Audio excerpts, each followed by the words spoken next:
हरे कृष्णा, राधे राधे। आज की कथा में आप सभी भक्तों का हार्दिक स्वागत है। भगवान श्री कृष्ण और श्रीमती राधा रानी की कृपा सदैव आप और आपके समस्त परिवार पर बनी रहे। 12 अक्टूबर 2025 दिन है रविवार और आज आप सुनेंगे कार्तिक मास महात्म का छठा अध्याय। लेकिन उससे पहले आप सुनेंगे कार्तिक स्नान की कहानी। एक इल्ली थी, एक धुनिया था। इल्ली बोली, आ धुनिया, दोनों कार्तिक नहाएं। धुनिया बोला, तू तो गिरी छुहारे में पड़ी रहती है, तेरे में तो बड़ी ताकत है, तू ही नहा ले। मैं तो मोठ बाजरे में पड़ा रहता हूँ, मैं तो नहीं नहाऊंगा। मैं तो हरा भरा सिट्टा खाऊंगा, ठंडा ठंडा पानी पीऊंगा।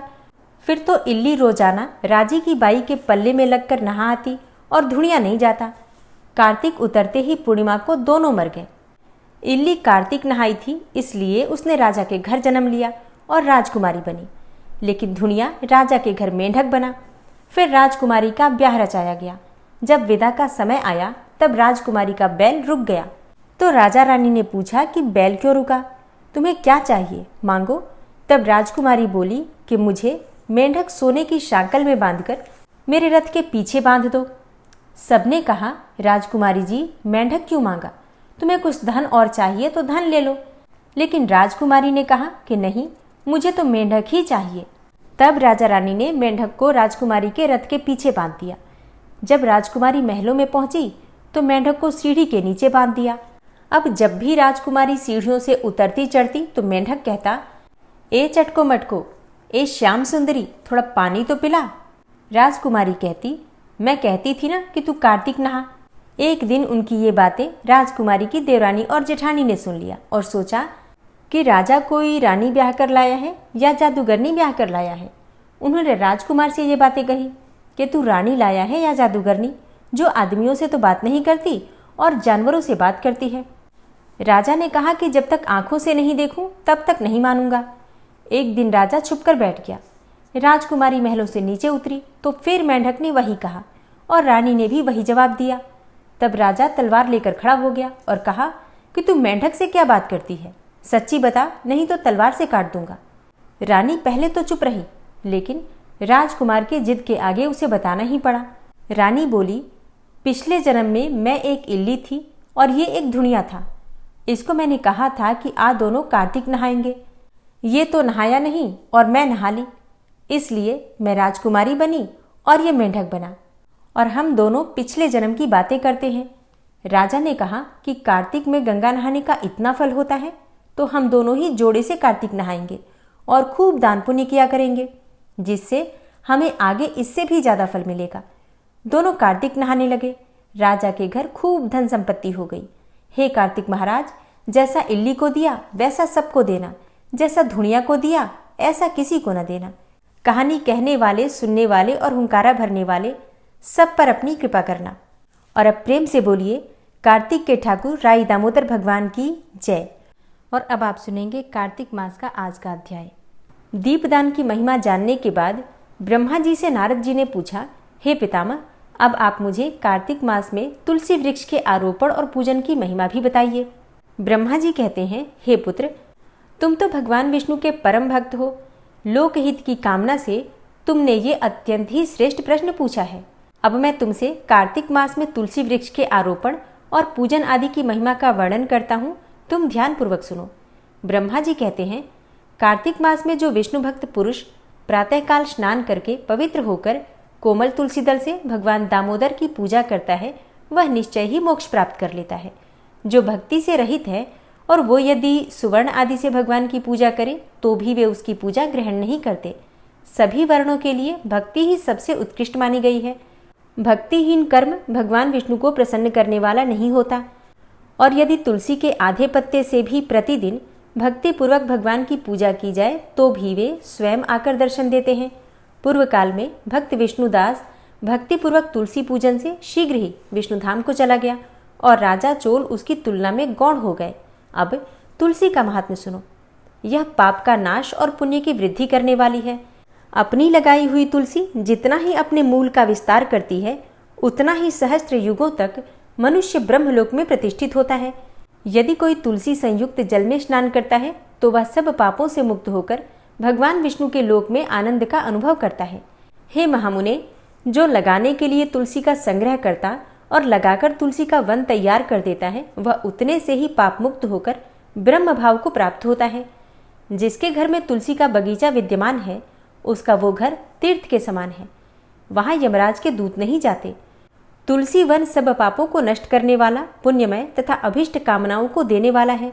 जो श्रेष्ठ मानव तुलसी का बगीचा लगाते हैं, वे यमराज को नहीं देखते। जो मनुष्य तुलसी काष्ठ संयुक्त गंध धारण करता है, क्रियमाण पाप उसके शरीर का स्पर्श नहीं करता। जहां तुलसी वन की छाया होती है, वहीं पितरों की तृप्ति के लिए श्राद्ध करना चाहिए।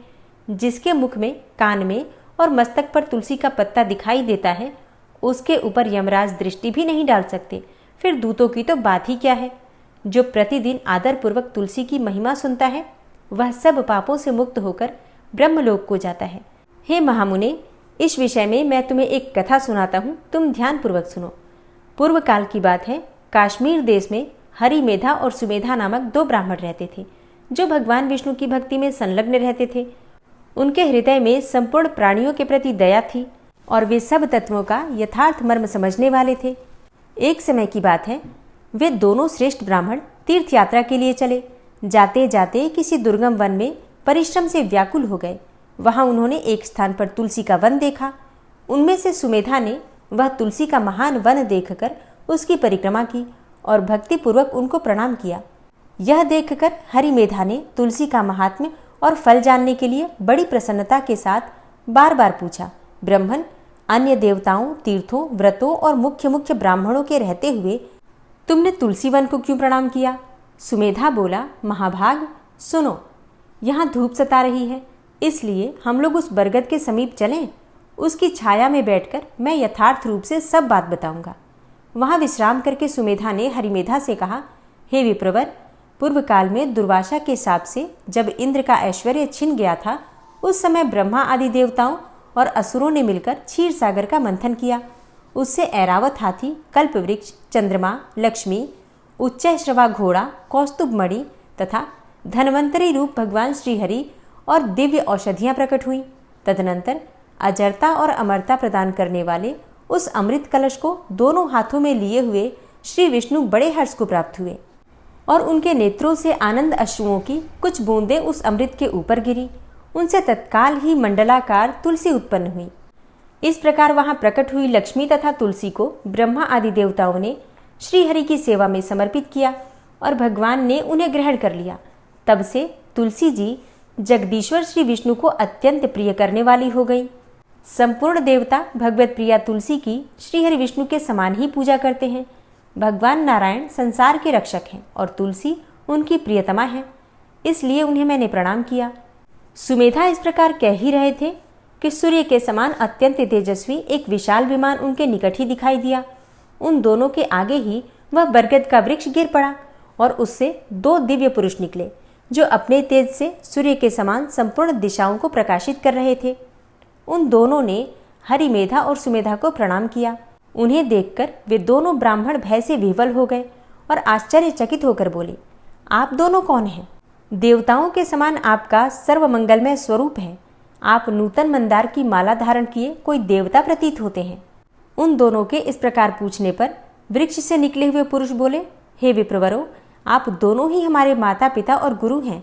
बंधु आदि भी आप ही दोनों हैं। इतना कहकर उनमें से जो ज्येष्ठ था वो बोला, मेरा नाम आस्तिक है, मैं देवलोक का निवासी हूँ। एक दिन मैं नंदनवन में एक पर्वत पर क्रीड़ा करने के लिए गया। वहाँ देवांगनाओं ने मेरे साथ इच्छानुसार विहार किया। उस समय युवतियों के मोती और बेला के हार तपस्या करते हुए लोमस मुनि के ऊपर गिर पड़े। वह सब देखकर मुनि को बड़ा क्रोध हुआ। उन्होंने सोचा, स्त्रियां तो परतंत्र होती हैं, अतः यह उनका अपराध ही नहीं है। यह दुराचारी आस्तिक ही शाप पाने के योग्य है। ऐसा निश्चय करके उन्होंने मुझे शाप दे दिया। अरे, तू ब्रह्म राक्षस होकर बरगद के वृक्ष पर निवास कर। फिर मैंने विनय पूर्वक जब उन्हें प्रसन्न किया, तब उन्होंने इस शाप से मुक्त होने की अवधि भी निश्चित कर दी। लोमश ऋषि ने कहा, जब तू किसी ब्राह्मण के मुख से भगवान विष्णु का नाम और तुलसी दल की महिमा सुनेगा, तब तत्काल तुझे उत्तम मोक्ष प्राप्त हो जाएगा। इस प्रकार मुनि का शाप पाकर मैं चिरकाल से अत्यंत दुखी होकर इस वट वृक्ष पर निवास करता था। आज दैववश आप दोनों के दर्शन से मुझे निश्चय ही ब्राह्मण के शाप से छुटकारा मिल गया। अब मेरे इस दूसरे साथी की कथा सुनिए। ये पहले एक श्रेष्ठ मुनि थे और सदा गुरु की सेवा में ही लगे रहते थे। एक समय गुरु की आज्ञा का उल्लंघन करके ये ब्रह्म राक्षस भाव को प्राप्त हो गए, किंतु आपके प्रसाद से इस समय इनकी भी ब्राह्मण के शाप से मुक्ति हो गई। आप दोनों ने तीर्थ यात्रा का फल तो यही साध लिया। ऐसा कहकर वे दोनों उन श्रेष्ठ ब्राह्मण को बारंबार प्रणाम करके उनकी आज्ञा लेकर प्रसन्नतापूर्वक दिव्य धाम को गए। तत्पश्चात वे दोनों श्रेष्ठ मुनि परस्पर पुण्यमयी तुलसी की प्रशंसा करते हुए तीर्थ यात्रा के लिए चल दिए। इसलिए भगवान विष्णु की प्रसन्नता देने वाले इस कार्तिक मास में तुलसी की पूजा अवश्य करनी चाहिए। तो प्रेम से बोलिए श्री तुलसी महारानी की जय। दोस्तों, आज कार्तिक मास की कथा में एक अद्भुत संत की कथा आपसे सुनाने जा रही हूँ। एक ऐसे संत जिनके यहाँ भगवान को भी नौकर बनकर रहना पड़ा। उनकी भक्ति ऐसी अद्भुत थी। भारत भूमि सदैव ही संतों की भूमि रही है। ऐसे ही एक संत थे ज्ञानेश्वर संत जी, और उनके शिष्य थे श्री त्रिलोचन जी महाराज। त्रिलोचन जी महाराज वैश्य थे, वैश्य में भी महाजन थे। त्रिलोचन जी महाराज बहुत ही साधु सेवी थे, साधु संतों की सेवा किया करते थे। उनके कोई संतान नहीं थी और भगवत कृपा से धन की भी कोई कमी नहीं थी। महाजनी का काम भी अच्छा चल रहा था और व्यवसाय के उपरांत उनका सारा समय साधु संतों की सेवा में ही व्यतीत होता था। सेवा के प्रभाव से उनके मन में भी किसी प्रकार का कोई अभाव नहीं था। वो हमेशा प्रसन्न मुद्रा में ही रहते थे। उन्हें कभी भी इस बात का कोई अभाव नहीं हुआ कि उनके कोई बेटा या बेटी नहीं है। वो कहते थे कि प्रभु की इच्छा है, नहीं हुआ तो नहीं हुआ। लेकिन एक बात की चिंता उनके मन में रहने लगी कि अब हम बूढ़े हो चुके हैं और हमारे ठाकुर जी की सेवा कैसे होगी। और ठाकुर सेवा तो अपने हाथ से करने की चीज़ है, किसी नौकर चाकर के हाथ से तो नहीं की जा सकती।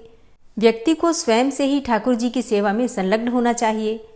अभी तक तो त्रिलोचन जी महाराज अपनी पत्नी के साथ ठाकुर जी की सेवा किया करते थे, परंतु अब उनका शरीर वृद्ध हो चुका था और वो सोच रहे थे कि हे प्रभु, अब कोई ऐसा सेवक मिल जाता जिससे कि साधु संतों की सेवा भी होती रहती और हमारा भी काम चलता रहता। अब तो त्रिलोचन जी महाराज सदैव ही इसका चिंतन करने लगे कि अब कैसे साधु संतों की सेवा होगी। अब पंढरीनाथ भगवान, जो कि पंढरपुर के ठाकुर जी थे, त्रिलोचन जी महाराज की ये दशा सहन नहीं कर पा रहे थे। इसी कारण उन्होंने स्वयं ही नौकर बनने की सोची और ठाकुर जी स्वयं ही नौकर बनकर आ गए। अब ठाकुर जी नौकर के स्वरूप में त्रिलोचन जी महाराज के पास पहुंचे और ठाकुर जी एक विचित्र रूप धारण करके आए थे, जिसमें कि फटी सी कामरी, फटे पुराने कपड़े, 15-16 साल की उम्र, केश घुंघराले, परंतु स्वरूप अति सुंदर। परंतु ऐसा लग रहा था जैसे महीनों से नहाया भी न हो। शरीर पर धूल मिट्टी चढ़ी है, केश उलझकर जटा जैसे हो गए हैं। यहाँ पर त्रिलोचन जी महाराज नाम जप कर रहे हैं, उनके नेत्रों से अश्रु प्रवाहित हो रहे हैं, चिंतन कर रहे हैं, हे प्रभु, कोई सेवक मिल जाता जो संतों की सेवा करता रहता। तब तक ठाकुर जी आ गए। सेठ जी, राम राम। त्रिलोचन जी ने अपने नेत्र खोले और सोचने लगे कि बड़ा सुंदर बालक है, लगता है कि नहाता धोता नहीं है, फटे पुराने कपड़े हैं, पैर में पुरानी सी जूती है। उन्होंने पूछा, बेटा तुम्हारा नाम क्या है? तब ठाकुर जी बोले, अरे बाबूजी, नाम सुनकर क्या करोगे? तुलसी जी महाराज ने कहा कि अरे नाम तो ज़रूरी है, नाम बताओ बेटा, नाम क्या है आपका? ठाकुर जी ने अपना नाम बताया, अंतर्यामी। त्रिलोचन जी बोले, नाम तो बढ़िया है, अंतर्यामी, तो तुम सबकी अंतर्मन की बातें जानते होंगे। ठाकुर जी मुस्कुरा गए, कुछ बोले नहीं। त्रिलोचन जी ने पूछा, आप कहाँ रहते हो? ठाकुर जी ने बोला, ऐसा कोई हमारा ठिकाना नहीं है, जहाँ जगह मिलती है वहीं रह लेते हैं। अब त्रिलोचन जी को लगा कि बेचारा अनाथ है। त्रिलोचन जी ने पूछा कि तुम्हारे माता पिता का परिचय क्या है? ठाकुर जी बोले, अगर हमारे माता पिता होते तो हमारी ये हालत होती, हम भी कहीं किसी अच्छी हालत में होते। त्रिलोचन जी महाराज बोले कि तो ऐसे क्यों भटक रहे हो? ठाकुर जी बोले, हम कुछ धंधा पानी के लिए भटक रहे हैं, धंधा पानी मिल जाए तो उदर पोषण हमारा सही से हो जाए। त्रिलोचन जी बोले, कुछ काम धंधा जानते हो? ठाकुर जी बोले कि हाँ, चारों वर्णों और चारों आश्रमों की क्या मर्यादा है, क्या सेवा है और क्या खाना पीना है, वो सब मुझे मालूम है। अब ये सुनकर त्रिलोचन जी खूब हंसे और बोले, कि तुम्हारी उम्र तो 16-17 से ज़्यादा समझ में नहीं आ रही। बोले, इतना अनुभव कहाँ से तुम्हें प्राप्त हुआ? ठाकुर जी बोले कि आप विश्वास करो या ना करो, हम सब जानते हैं। त्रिलोचन जी ने पूछा, साधु सेवा करना आता है? ठाकुर जी बोले, साधु सेवा करते करते मेरा जन्म बीत गया। अब तो त्रिलोचन जी बड़े हंसे और बोले, लड़का कुछ करे या ना करे पर बोलता बहुत अच्छा है, इसको रख लो अपने पास। अब त्रिलोचन जी बोले कि तुम्हें इतना अनुभव है और तुम इतने योग्य हो तो तुम्हें कहीं नौकरी क्यों नहीं मिली? कुछ ना कुछ खोट तो तुम्हारे में ज़रूर है। ठाकुर जी बोले, हाँ, एक खोट है हमारे भीतर। हम काम से पीछे हटते नहीं हैं, सब काम करते हैं, पर हमारे बारे में कोई शिकायत करने लग जाए तो हम वहाँ पर रहते नहीं हैं, हम वो जगह ही छोड़ देते हैं। त्रिलोचन जी महाराज ने पूछा, क्या शिकायत करते हैं लोग?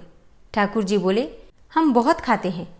त्रिलोचन जी हंसने लगे और बोले, हमारे घर में अन्न धन की कोई कमी नहीं है, कितना खा लेते हो? ठाकुर जी बोले कि मैं 5 से 7 सेर तक खा लेता हूँ। अब ठाकुर जी ने ऐसा क्यों कहा, ये बात विचारणीय है, क्योंकि अगर घर में ठाकुर जी विराजमान हैं तो उन्हें कम से कम 5 सेर 7 सेर का भोग अवश्य लगाना चाहिए, नहीं तो दोष लगता है। त्रिलोचन जी ने कहा कि आप 10 सेर खाओ, 12 सेर खाओ, हमारी तरफ से खाने में कोई कमी नहीं है, पर साधु सेवा में कोई कमी नहीं आनी चाहिए। ठाकुर जी सोचने लगे, बड़ा उदार भक्त है। अब तो ठाकुर जी ने अपना प्रश्न थोड़ा कड़ा कर लिया और पुनः बोले कि हम साधु संतों की सेवा करेंगे, आपके ठाकुर जी की भी सेवा करेंगे और आपकी भी सेवा करेंगे, लेकिन हमको रोटी बनाकर माता जी को खिलाना पड़ेगा। आपकी जो गृहिणी है भक्तानी, उनको हमारे लिए खाना बनाना पड़ेगा। अभी तक तो त्रिलोचन जी की गृहिणी ही खाना बनाती थी, तो उन्होंने अपनी गृहिणी से कहा, सेवक तो एक मिल गया है, परंतु इसने एक विचित्र शर्त रखी है, तुम्हें अपने हाथों से खाना बनाकर इसे खिलाना होगा।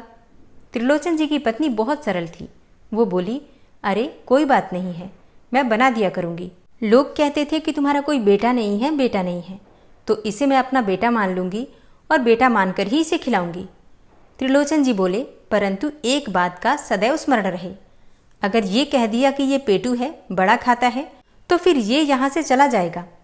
त्रिलोचन जी की पत्नी बोली, अरे हम क्यों कहेंगे ऐसी बात? त्रिलोचन जी महाराज के यहाँ पर ठाकुर जी ने 13 महीने सेवा की, नौकर बनकर, सब तरह की सेवा, चौका बर्तन से लेकर झाड़ू लगाने तक, खाना बनाने तक, सब सेवा ठाकुर जी ने त्रिलोचन जी के घर पर करी। इतना ही नहीं, ठाकुर जी कभी कभी त्रिलोचन जी महाराज की मालिश भी कर दिया करते थे, उनके कपड़े भी धो दिया करते थे, उनको चकाचक रखा करते थे। ठाकुर जी के त्रिलोचन जी महाराज के घर आने से रिद्धि सिद्धि बहुत बढ़ गई थी और साधु संत भी वहाँ बड़ी संख्या में आने लगे। उत्सव महोत्सव बहुत होने लगे। जो साधु जिस प्रकार की वस्तु पाना चाहता है, भगवान वही वस्तु बना देते और सब संतों की निरंतर सेवा किया करते थे। अब तो समाज में त्रिलोचन जी महाराज की जय जयकार होने लगी कि त्रिलोचन जी महाराज के यहाँ साधु संतों की बड़ी सेवा हो रही है। ऐसा करते करते 13 महीने बीत गए। एक दिन त्रिलोचन जी महाराज की गृहिणी एक घर में गई और वहां पर सभी माताएं मिलकर चर्चा करने लगी। एक माता जी ने त्रिलोचन जी की गृहिणी से कहा कि अरे, तुम्हारे यहाँ अंतर्यामी क्या आया है, स्वयं भगवान जी ही आ गए हैं। ऐसी रिद्धि सिद्धि घर में आ गई है, सब और नगर में सेठ जी की जय जयकार हो रही है। सेठ जी की तो रंगत ही बदल गई है, पर तुम तो अभी भी वैसी ही हो जैसी थी, दुबली पतली। तो उन्होंने कहा, अब उनको करना ही क्या पड़ता है, कुछ नहीं, खाली माला फेरते रहते हैं, भजन करते रहते हैं, थोड़ा बहुत धंधे पानी की बात होती है तो वो देख लेते हैं, अब उनको कोई काम तो है नहीं। माता जी फिर बोली कि तो आपको भी तो कोई काम नहीं होगा, अंतर्यामी ही आपका भी सारा काम करता होगा। अब तो त्रिलोचन जी की गृहिणी से रहा नहीं गया और मुंह से निकल ही गया, नहीं, यही तो बात है, अंतर्यामी सब करता है, पर अंतर्यामी की सेवा हमको करनी पड़ती है।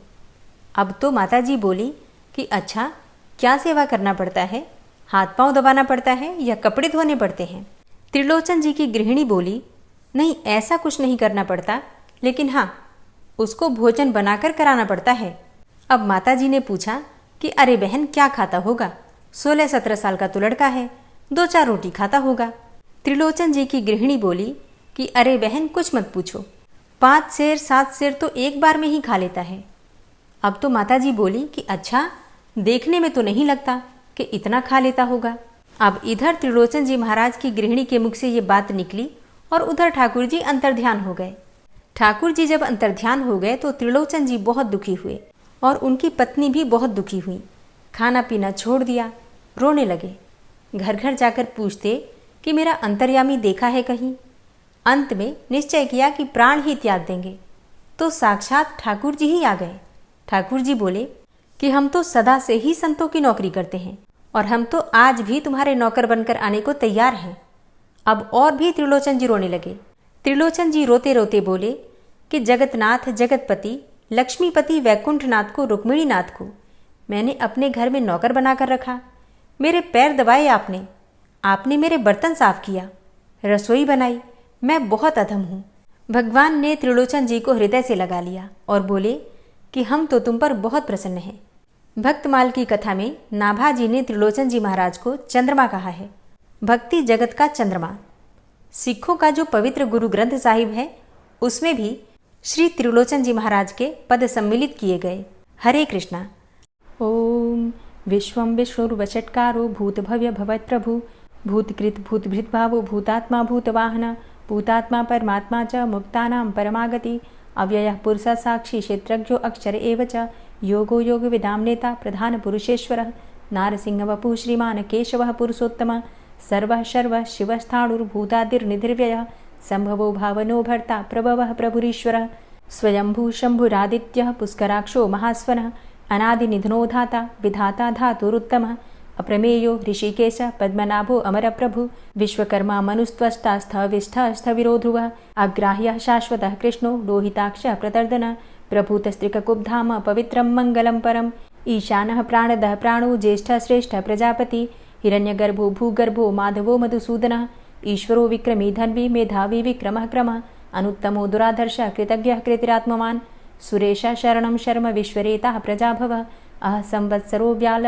प्रत्ययः सर्वदर्शनः अज सर्वेश्वर सिद्ध सिद्धे सर्वादिर्च्युत वृषाकपिर्मेयात्मा सर्वयोग विनिश्रित वसुर्वसुमना सत्य समात्मा संमितः सम अमोघ पुण्डरीकाक्षो वृषकर्मा वृषाकृतिः रुद्रो बहुशिरा बभ्रुर्विश्वयोनिः शुचिश्रवा अमृतः शाश्वतस्थाणुर्वरारोहो महातपः सर्वगः सर्वविद्भानुर्विश्वक्सेनो जनार्दनः वेदो वेदविद्व्यङ्गो वेदाङ्गो वेदवित्कविः लोकाध्यक्ष सुराध्यक्षो धर्माध्यक्ष कृताकृत चतुरात्मा चतुर्व्यूहश्चतुर्द्रष्टश्चतुर्भुज भ्राजिष्णुर्भोजनं भोक्ता सहिष्णुर्जगदाति च अनघो विजयो जेता विश्वयोनिः पुनर्वसु उपेन्द्रो वामनः प्रांशुर्मोघः शुचिरुर्जित अतीन्द्रः संग्रहः सर्गो धृतात्मा नियमो यमः वेद्यो वैद्यः सदा योगी वीरः माधवो मधु अतीन्द्रियो महामायो महोत्साहो महाबलः महाबुद्धिर्महावीर्यो महाशक्तिर्महाद्युतिः अनिर्देश्य वपुः श्रीमान् मेयात्मा महाधृतिर् महिश्वासो महीभर्ता श्रीनिवासः सतां गति अनिरुद्ध सुरानंदो गोविंदो गोविंदांपति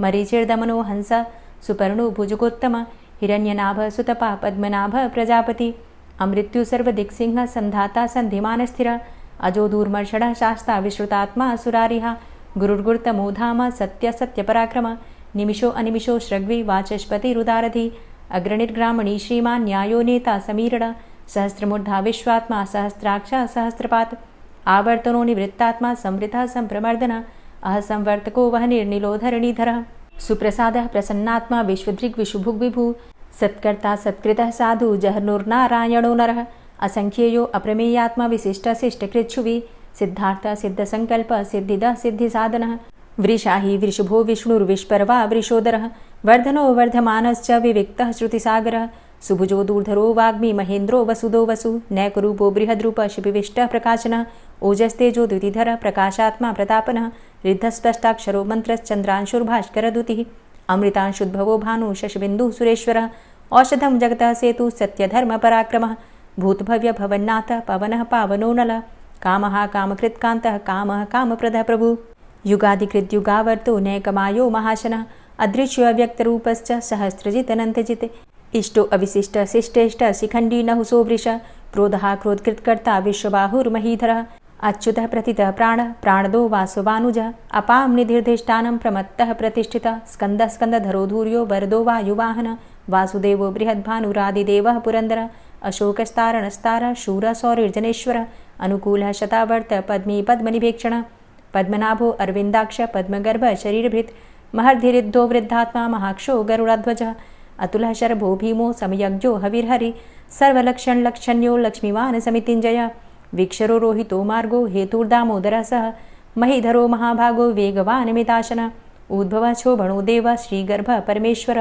करणं कारणं कर्ता विकर्ता गहनो गुह व्यवसायो व्यवस्थान संस्थान स्थानदो ध्रुव परर्थी परमस्पस्तुष्ट पुष्ट शुभेक्षण रामो विरामो विरजो मार्गो नेयो नयोनयः वीर शक्तिमतां श्रेष्ठो धर्मो धर्मविदुत्तमः वैकुण्ठ पुरुषः प्राण प्राणदः प्रणवः पृथु हिरण्यगर्भ शत्रुघ्नो व्याप्तो वायुरुधोक्षजः ऋतुः सुदर्शनः कालः परमेष्ठी परिग्रह उग्रः संवत्सरो दक्षो विश्रामो विश्वदक्षिणः विस्तारस्थावरस्थाणु प्रमाणं बीजमव्ययम् अर्थो अनर्थो महाकोशो महाभोगो महाधनः अनिर्विण्ण स्थविष्टोभू धर्मयुपो महामख नक्षत्रनेमिर्नक्षत्री क्षमा क्षामः समीहन यज्ञ इज्जो महेज्यश्च क्रतुः सत्रं सतां गतिः सर्वदर्शी विमुक्तात्मा सर्वज्ञो ज्ञानमुत्तमं सुव्रतः सुमुखः सुष्मा सुघोषः सुखदः सुहृतः मनोहरो जित्क्रोधो वीरबाहुर्विदारणः स्वापनः स्ववसो व्यापी नैकात्मा नैककर्मकृत् वत्सरो वत्सलो वत्सी रत्नगर्भो धनेश्वरः धर्मगुप्त धर्मकृद्धर्मी सदसक्षरमक्षरम् अविज्ञाता सहस्रांशुर्विधाता कृतलक्षणः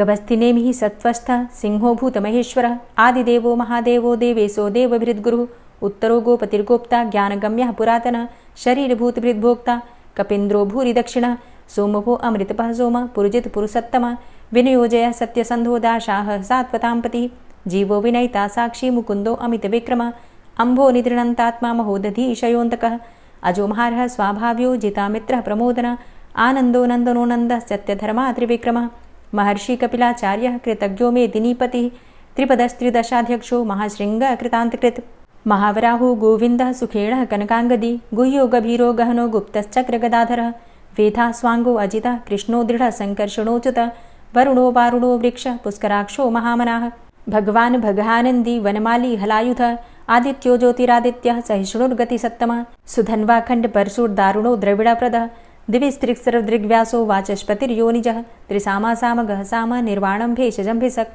सन्न्यासकृच्छमः शान्तो निष्ठा शान्तिः परायणं शुभाङ्गः शान्तिदस्रष्टा कुमुदः कुवलेशय गोहितो गोपतिर्गोप्ता वृषभाक्षो वृषप्रियः अनिवर्ति निवृतात्मा संक्षेप्ता चेमकृच्छिवः श्रीवत्सवक्षा श्रीवास श्रीपति श्रीमताम्बरः श्रीद श्रीश श्रीनिवास श्रीनिधि श्रीविभावन श्रीधर श्रीकर श्रेय श्रीमान् लोकत्रयाश्रय स्वक्ष स्वंग शतानंदो नंदिर्ज्योतिर्गणेश्वरः विजितात्मा विधेयात्मा सत्कीर्तिश्छिन्न संशयः उदीर्णः सर्वतक्षसुर निश शाश्वत स्थिर भूषयो भूषणो भूतिर्विशोकः शोकनाशनः अर्चिष्मानर्चितः कुंभो विशुद्धात्मा विशोधन अनिरुद्धो अप्रतिरथ प्रद्युम्नो अमितविक्रमः कालिनेमि निहावीर शौरी सूर्जनेश्वरः त्रिलोकात्मा त्रिलोकेशः केशवः केशिहारी कामदेवः कामपालः कामीकान्तः कृतागमः अनिर्देशव पुर्विष्णोर्वीरो अनन्तो धनञ्जयः ब्रह्मण्यो ब्रह्मकृद्ब्रह्मा ब्रह्म ब्रह्म विवर्धन ब्रह्मविद् ब्राह्मणे ब्रह्मी ब्रह्मज्ञो ब्राह्मणप्रियः महाक्रमो महाकर्मा महातेजा महोरगः महाक्रतुर्महायज्वा महायज्ञो महाहवि स्तव्यः स्तव प्रियः स्तोत्रं स्तुतिस्तोतारणप्रियः पूर्णः पुरैता पुण्यः पुण्यकीर्तिर्नामयः मनोजवस्तीर्थकरो वसुरेता वसुप्रदः वसुप्रदो वासुदेव वसुर्वसुमनाहवि सद्गतिः सत्कीर्तिः सत्ता सद्भूति सत्परायणः शूरसेनो यदुश्रेष्ठः सन्निवासः सुयामुनः भूतावासो वासुदेवः सर्वासु निलयोऽनलः दर्पः दर्पदो दृप्तो दूर्धरोथा पराजितः विश्वमूर्तिर्महामूर्तिर्दीप्तमूर्तिर्मूर्तिमान् अनेकमूर्तिरव्यक्तः शतमूर्तिः शताननः एको नैकः सवः क किं यत्तत्पदमनुत्तमं लोकबन्धुर्लोकनाथो माधवो भक्तवत्सलः सुवर्णवर्णो हेमाङ्गो वराङ्गश्चन्दनाङ्गदी वीरः विषमः शून्यो घृताशीर चलश्चलः अमानीमानदोमान्यो लोकस्वामी त्रिलोकधृक् सुमेधा मेधजो धन्यः सत्यमेधाधराधरः तेजो वृषः द्वितिधरः सर्वशस्त्रभृताम्बरः प्रग्रहो निग्रहो व्यग्रो नैकशृङ्गो गदाग्रजः चतुर्मूर्तिश्चतुर्बाहुश्चतुर्व्यूहश्चतुर्गति चतुरात्मा चतुर्भावश्चतुर्वेदविदेकपात् समावर्तो अन्वृतात्मा दुर्जयो दुरतिक्रम दुर्लभो दुर्गमो दुर्गो दुरावासो दुरारिहा शुभांगो लोकसारंगः शुतन्तुस्तन्तुवर्धन इन्द्रकर्मा महाकर्मा कृतकर्मा कृतागमः उद्भवः सुन्दरः सुन्दो रत्ननाभः सुलोचनः अर्को वाजसनः शृङ्गी जयन्तः सर्वविजयी सुवर्णबिन्दुरक्षोभ्य सर्वभागीश्वरेश्वरः महाह्रदो महागर्तो महाभूतो महानिधि कुमुदः कुन्दरः कुन्दः पर्जन्यः पावनो नीलः अमृताशो अमृतवपुः सर्वज्ञः सर्वतोमुखः सुलभः सुव्रतः सिद्धः शत्रुजित् शत्रुतापनः न्यग्रोधो दुम्बरो अस्वस्थश्चाणुरान्ध्रनिषूदनः सहस्रार्चिः सप्तजिह्वः सप्तैधा सप्तवाहनः अमूर्तिरणघो अचिन्त्यो भयकृद् भयनाशनः अणुर्बृहत् कृशस्थूलो गुणभृन्निर्गुणो महान् अधृत स्वधृत स्वास्य प्राग्वंशो वंशवर्धनः भारभृति कथितो योगी योगी स सर्वकामद आश्रम श्रमण छाम सुपर्णो वायुवाहन धनुर्धरो धनुर्वेदो दण्डोदमयितादम अपराजितः सर्वसहो नियन्ता नियमो यमः सत्त्ववान् सात्विकः सत्य सत्यधर्मपरायण अभिप्रायः प्रियार्होर्ह प्रियकृत् प्रीतिवर्धनः विहाय सगतिर्ज्योति सुरुचिर्हुद्भुग्विभु रविर्विलोचनः सूर्य सविता रविलोचनः अनन्तो हुद्भुग्भोक्ता सुखदो नैकजोग्रज अनिर्विण्ण सदामर्षि लोकाधिष्ठानमद्भुतः सनात सनातन्तमः कपिलः कपिरप्यय स्वस्तिदः स्वस्तिकृत् स्वस्ति स्वस्तिभुक् स्वस्ति दक्षिणः रौद्रः कुण्डली चक्रे विक्रमयुर्जितशासनः शब्दातिगः शब्दशः शिशिरः शर्वरीकरः अक्रूरः पेशलो दक्षो दक्षिणः क्षमिणाम्बर विद्वतमो वितभय पुण्यश्रवणकीर्तन उत्तारणो दुष्कृतिः पुण्यो दुःस्वप्ननाशन वीरहारक्षण संतो जीवनः पर्यवस्थितः अनन्तरूपो अनन्तसृर्जितमन्युर्भयापः चतुरश्रो गभीरात्मा विदिशो व्यादिशो दिश अनादिर्भूर्भुवो लक्ष्मीः सुवीरो रुचिराङ्गद जननो जन्मादिर्भीमो भीमपराक्रम आधारनीलयो धाता पुष्पः सः प्रजागर ऊर्ध्वगः सत्पथाचारः प्राणदः प्रणमपण प्रमाणं प्राणनीलयः प्राणभृत् प्राणजीवनः तत्त्वं तत्त्वविदेकात्मा जन्म मृत्यु जरातिगः पूर्व स्वस्तरुस्तार सविता प्रपितामह यज्ञो यज्ञपतिर्यज्वा यज्ञांगो यज्ञवाहन यज्ञभृद्यज्ञकृद्यज्ञ यज्ञभुग्यज्ञसाधन यज्ञान्तिकृद्यज्ञ गुह्यमन्यमन्नादेव च आत्मयोनिः स्वयं जातो वैखानः सामगायन देवकीनन्दन स्रष्टा क्षितिसः पापनाशन शङ्खभृन्नन्दकी चक्री शारङ्गधन्वा गदाधरः रथाङ्गपाणिरक्षोभ्य सर्वप्रहरणायुध ओम नमः इति। और अब आप सुनेंगे श्री तुलसी चालीसा। श्री तुलसी महारानी करु विनय सिरनाय जो मम हो संकट विकट दीजे मात नशाय। नमो नमो तुलसी महारानी महिमा अमित न जाए बखानी दियो विष्णु तुमको सन्माना जग में छायो सुयस महाना। विष्णु प्रिया जय जयति भवानी तिहु लोक की हो सुख खानी। भगवत पूजा करे जो कोई बिना तुम्हारे सफल न होई। जिन घर तव नहीं होय निवासा उस घर कर ही विष्णु नहीं बासा। करे सदा जो तव नित सुमिरन तेहि के काज होय सब पूरन। कार्तिक मास महात्म तुम्हारा ताको जानत सब संसारा। तव पूजन जो करे कुंवारी पावे सुंदर वर सुकुमारी। करे जो पूजा नित प्रति नारी सुख संपत्ति से होय सुखारी। वृद्धा नारी करे जो पूजन मिले भक्ति होवे पुलकित मन। श्रद्धा से पूजे जो कोई भवनिधि से तर जावे सोई। कथा भागवत यज्ञ करावे तुम बिन नहीं सफलता पावे। छायो तब प्रताप जग भारी ध्यावत तुम्हीं सकल चित धारी। तुम्ही मात यंत्रन तंत्रन में सकल काज सिद्धि होवे क्षण में। औषधि रूप आप हो माता सब जग में तव यश विख्याता। देव ऋषि मुनि और तपधारी करत सदा तव जय जयकारी। वेद पुराणन तव यश गाया महिमा अगम पार नहीं पाया। नमो नमो जय जय सुख कारणि नमो नमो जय दुख निवारणी। नमो नमो सुख संपत्ति देनी नमो नमो अघ काटन चेनी। नमो नमो भक्तन दुख हरणी नमो नमो दुष्टन मद छेनी। नमो नमो भव पार उतारणी नमो नमो परलोक सुधारणी। नमो नमो निज भक्त उबारणी नमो नमो जन काज सवारणी। नमो नमो जय कुमति नशावनी नमो नमो सब सुख उपजावनी। जयति जयति जय तुलसी माई ध्याऊं तुमको शीश नवाई। निज जन जानी मोहि अपनाओ बिगड़े कारज आप बनाओ। करूं विनय मैं मात तुम्हारी पूर्ण आशा करहु हमारी। शरण चरण कर जोरी मनाऊं निश दिन तेरे ही गुण गाऊं। करहु मात अब मोह पर दाया निर्मल होए सकल मम काया। मांगू मातु यही बर दीजे सकल मनोरथ पूर्ण कीजे। जानू नहीं कछु नेम आचारा क्षमहु मातु अपराध हमारा। 12 मास करे जो पूजा ता सम जग में और नहीं दूजा।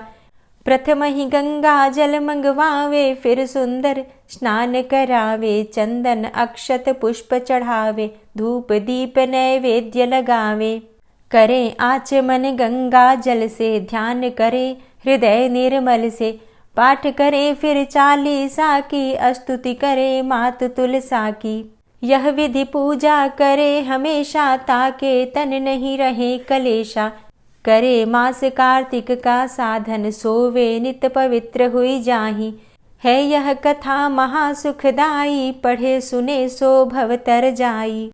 यह श्री तुलसी चालीसा, पाठ करे जो कोय, गोविंद सो फल पावही, जो मन इच्छा होय। तुलसी चालीसा संपूर्ण। और अब आप सुनेंगे तुलसी महारानी की आरती। तुलसी महारानी नमो नमो, हरि की पटरानी नमो नमो। तुलसी महारानी नमो नमो, हरि की पटरानी नमो नमो। धन्य तुलसी पूरण तप कीनो, धन्य तुलसी पूरण तप कीनो। शालिग्राम की बनी पटरानी नमो नमो। तुलसी महारानी नमो नमो, हरि की पटरानी नमो नमो। जाके पत्र मंजरी कोमल, जाके पत्र मंजरी कोमल। श्रीपति कमल चरण लपटानी नमो नमो, हरि की पटरानी नमो नमो। तुलसी महारानी नमो नमो। धूप दीप नैवेद्य आरती, धूप दीप नैवेद्य आरती। पुष्पन की वर्षा बरसानी नमो नमो, हरि की पटरानी नमो नमो। तुलसा महारानी नमो नमो। 56 भोग 36 व्यंजन, 56 भोग 36 व्यंजन। बिन तुलसा हरि एक न मानी नमो नमो। तुलसी महारानी नमो नमो, हरि की पटरानी नमो नमो। सभी सखी मैया तेरो यश गावे, सभी सखी मैया तेरो यश गावे। भक्ति दान दीजे महारानी नमो नमो। तुलसा महारानी नमो नमो, हरि की पटरानी नमो नमो। नमो नमो तुलसा महारानी, नमो नमो तुलसी महारानी। तुलसी महारानी नमो नमो, हरि की पटरानी नमो नमो। तुलसी महारानी नमो नमो, हरि की पटरानी नमो नमो। प्रेम से बोलिए तुलसी मैया की जय।